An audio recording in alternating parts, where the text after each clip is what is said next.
Morning లేచాను, wait same ఉంది. దీనినే కన్సాలిడేషన్ ఫేస్ అంటారు. నెక్స్ట్ డ్రాప్ కి ముందు కొన్ని డేస్ అలానే సేమ్ వెయిట్ ఉంటుందన్నమాట. అవునా?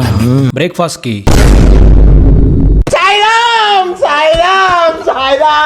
నా మీద జోకులు వేసినందుకు ఇది శాంపుల్ మాత్రమే. ఇంకొకసారి ఇదే కంటిన్యూ చేస్తే ఈ బాయిల్డ్ ఎగ్స్ తో కూడా ఎగ్ బోండా చేస్తానని మేడం బెదిరించింది.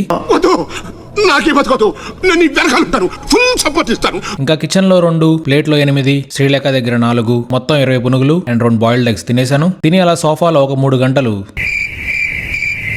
ఎందుకో తెలీదు, వీకెండ్ ని ఇలా వేస్ట్ చేయకపోతే నాకు మనశ్శాంతిగా ఉండదు. ఇకపోతే ఇన్స్టాలో 10K అండ్ యూట్యూబ్ లో 200 సబ్స్క్రైబర్స్ క్రాస్ అయ్యారు. సంతోషం. నా కంటెంట్ నాకే నచ్చదు, మీకెందుకు నచ్చుతుందో. ఎంత ప్రయత్నించినా నాకు అర్థం కాలేదురా.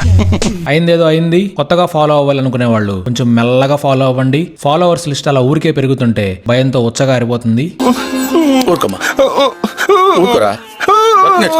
ఇంకా ప్రీ వర్కౌట్ కి ఒక కజ్జికాయ and protein shake. Protein powder తో ఏవేవో రెసిపీలు పెడుతున్నారు. ఎవరన్నా ప్రోటీన్ కజ్జికాయల రెసిపీ చేసి పుణ్యం కట్టుకోండి.